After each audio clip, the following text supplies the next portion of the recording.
E aí, pessoal do YouTube, bem-vindos a mais um vídeo. E no vídeo de hoje, pessoal, a última partida da nossa série de partidas contra o Rafael Leite até o momento, a menos que a gente crie mais partidas depois, mais pra frente.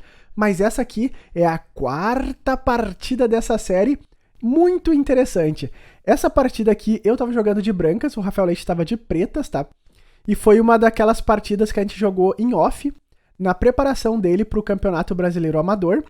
Então a gente jogou essa partida lá no site do Lichess, uma partida muito interessante. Assim como a última partida, essa daqui foi uma partida de 15 minutos, ou alguma coisa assim, 15 com 5 ou 15 com 3. Não me recordo bem certinho, mas foi uma partida muito animada, uma partida muito interessante. Uma Caro-Kann. O Rafael Leite gosta de jogar a Caro-Kann, né? Na última, para quem tá acompanhando essa série, viu que eu perdi contra o Sistema London e agora lutaremos contra a Caro-Kann do Rafael Leite. Uma partida muito interessante. Então preparem a pipoca e também preparem os seus corações para esta grande partida de xadrez, que nós iremos ver agora. Bom, pessoal, aqui estamos nós e de brancas estava euzinho da Silva, Rafael Chess contra Rafael Leite. E eu saí jogando aqui com o lance E4. Claro, joguei o meu E4 tradicional. E o Rafael Leite jogou aqui com C6, escolhendo jogar uma defesa Caro-Kann, que é uma defesa muito boa para lutar contra as ideias de E4. Eu joguei aqui com D4, ele jogou com D5 e eu joguei a Caro-Kann do avanço, que é uma das linhas que eu gosto de aplicar, né, contra a Caro-Kann das pretas. Ele jogou aqui o lance bem natural, bispo F5, eu joguei bispo D3, propondo a troca dos bispos, trocamos tudo aqui em D3, e ele jogou aqui com E6. E agora as brancas têm uma série de opções aqui. Eu joguei com cavalo E2, que é uma variante que eu gosto de jogar, porque pode trazer as ideias de jogar com F4, F5, cavalo G3, faz o roque e a torre fica aqui atrás apoiando esse peão de F. Fica uma partida bem dinâmica, e então joguei cavalo E2 e ele seguiu jogando aqui com C5, já criando rupturas no centro. E a posição vai acabar levando para estruturas similares às da francesa, que são estruturas que eu gosto de jogar também, estou bem familiarizado. Então eu joguei aqui com C3, querendo entrar nesse tipo de estrutura. Ele jogou aqui com cavalo C6, pode estar vindo com dama B6 também. E a ideia das pretas é criar uma pressão aqui no ponto de D4, com cavalo E7, com cavalo F5, que são os planos mais normais assim da francesa. Então a gente vai observar que isso aqui vai acabar virando de certa forma uma francesa. Eu joguei nessa posição o Little Castles, protegendo o meu rei, né, que faz todo o sentido do mundo. Veio agora o lance dama B6, aumentando a pressão aqui no ponto de D4. E eu joguei uma ideia que eu gosto muito de jogar quando eu uso a francesa, tá? Então aqui era uma Caro-Kann, mas acabou transpondo por uma estrutura muito similar à francesa, onde as pretas têm uma pequena vantagem porque elas não têm mais aquele bispo ruim da francesa lá, o bispo de C8. Porque o bispo já foi trocado, então é uma francesa melhorada aqui para as pretas. Mas eu segui nas mesmas ideias estratégicas que eu jogo de brancas, a francesa joguei com A3. Qual que é a ideia? É jogar com B4 e fazer com que as pretas decidam de forma mais rápida aqui esse centro de peões. Se vão avançar, se vão tomar, definir esse centro. Então ele jogou aqui capturando em D4, eu retomei. E agora, depois de cavalo E7, veio o lance cavalo C3. E existe uma arapuca aqui, que eu já sou muito ligadinho nessa arapuca, que é quando as pretas jogam o cavalo F5, em algum momento as brancas podem ter aqui o lance cavalo por D5. E quando o peão de E toma, o cavalo de F5 aqui ele fica no ar e eu posso retomar. Só que eu tenho que ter alguns cuidados para entrar nessa linha, para não perder também o peão de D4. Então ele jogou aqui com o cavalo F5 e eu já tocou aquela sinetinha. Opa, é aquela posição da golpeta, né? Só que aqui, embora já seja possível jogar o cavalo por D5 nessa posição, que não foi o que eu fiz, tá? Se tomar, quando ele toma de peão e eu retomo de dama, ele pode estar tendo alguns temas aqui de capturar em D4. E é uma posição equilibrada ainda, talvez um pouquinho vantajosa para as brancas, mas ele vai retomar o peão, né? Eu não vou ficar com aquela vantagem tão direta. Então nessa posição eu tenho o hábito de preparar esse cavalo por D5. Então eu joguei aqui com torre D1 para reforçar totalmente o ponto de D4. E aqui o Rafael seguiu jogando então com bispo E7 e agora sim chegou aquele momento, joguei aqui cavalo por D5. Cavalo por D5 porque o ponto de F5 aqui está fragilizado. Ele retomou com o peão de E, eu tomei em F5 e agora ele preparou o roque dele aqui. É uma posição que as brancas têm um peão de vantagem, mas também não é tão decisivo assim. Tem muito jogo aqui, é uma partida ainda muito tensa. porque as brancas ainda têm problemas aqui no peão de D4, que as pretas podem acabar explorando isso mais pra frente. E nessa posição eu joguei um lance que eu achei interessante, essa jogada, que foi o lance E6. Porque se as pretas tomam, eu posso retomar de dama com cheque e aperto agora o peão de D5, tentando ganhar aqui mais um peão. Porém, se as pretas avançam o peão, isso aqui fica um peão na cesta, e também não é tão interessante para as pretas, é uma posição difícil de jogar. Então ele tomou aqui mesmo, eu tomei de dama, depois de rei H8 eu tomei em D5. E agora, como vocês sabem, eu já falei nas outras partidas, o Rafael Leite ele assiste muito partidas do Tal. E ele foi aqui por um lance super tático e muito interessante, por sinal, um lance muito interessante. Ele jogou aqui cavalo por D4, sacrificando esta pedrita. Porém, com uma ideia muito interessante realmente, que a gente já vai ver logo agora adiante. Eu capturei de cavalo aqui, e ele jogou torre de A, D8. E a gente pode observar que existem muitos temas táticos aqui, é uma posição delicada para as brancas. O tema que está surgindo é, se eu retiro o cavalo que está sendo ameaçado, eu estou com problemas graves aqui no peão de F2, por conta da ação da torre e da dama.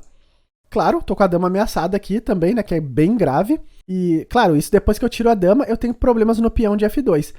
E também eu tenho um tema bem grave aqui, que é o tema da torre em D1, que tá solta e tem a ameaça de mate aqui, né? Então eu tenho que ter uma série de cuidados aqui.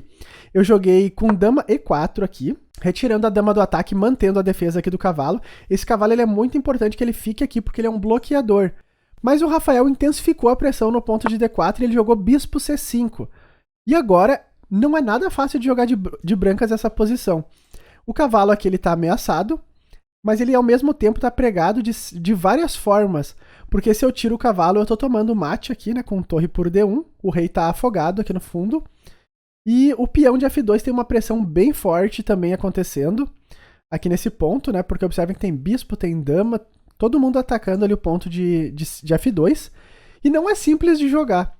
Inclusive, nessa posição, só tem um lance que funciona aqui para as brancas continuarem com certa vantagem e certa iniciativa nessa posição, que foi o lance bispo E3, que eu fiquei muito feliz de ter acertado essa jogada, porque eu protejo aqui o ponto de F2, defendo o cavalo de D4, porém eu estou dando aqui o peão de B2. Então o Rafael ele tomou esse peão de B2 aqui, e agora uma série de jogadas táticas vão surgir aqui nessa posição.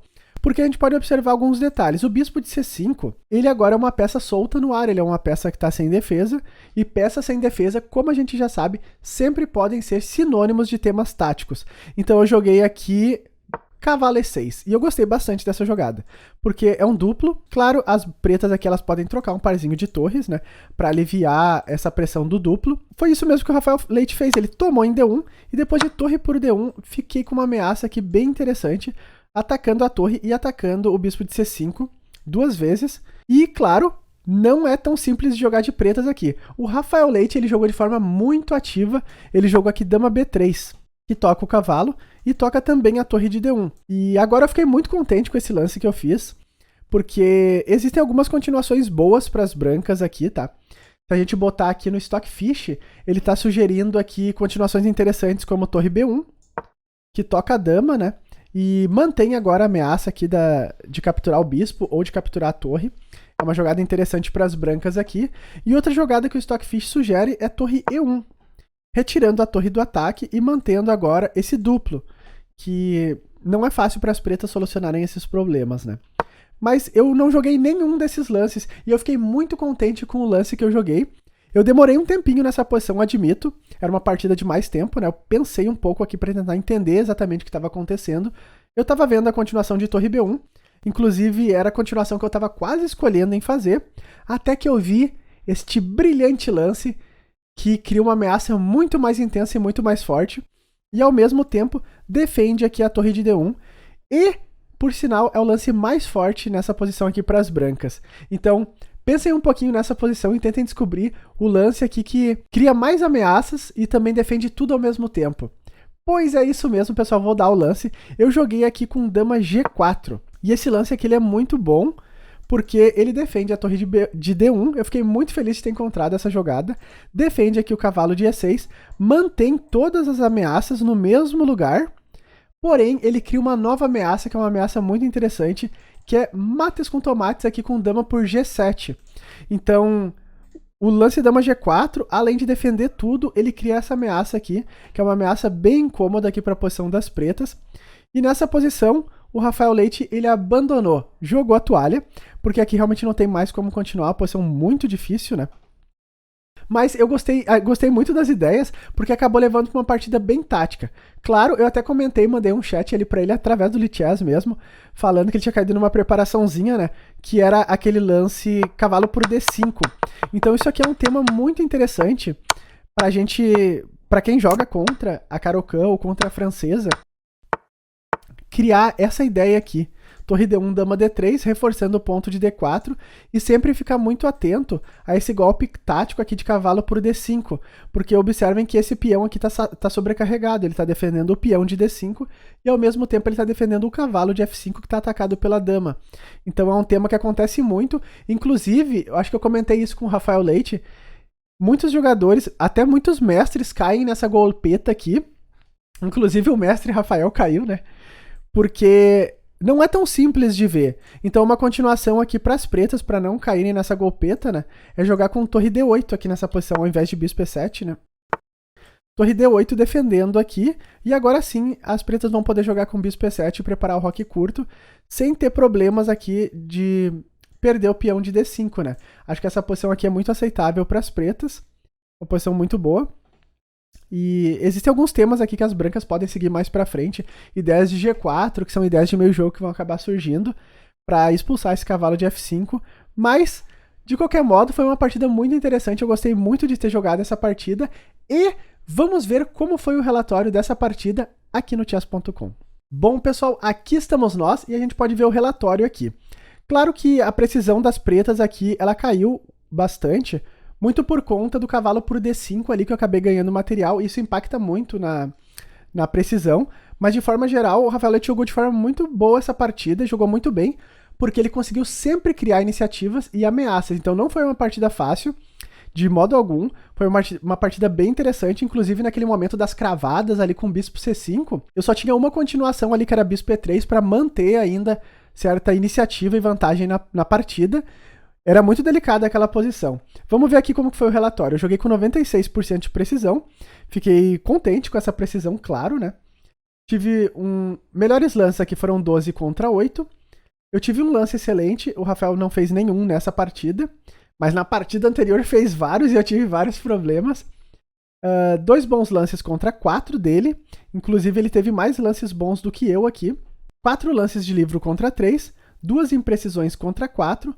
Um erro contra 2 e uma gafe que deve ter sido o lance dama permitindo que eu capturasse em D5. Então a partida ela seguiu em certo equilíbrio até uma boa parte. E aqui deve ter sido o momento onde eu fiz o cavalo por D5, comecei a ter uma vantagem e daí não perdi mais essa vantagem.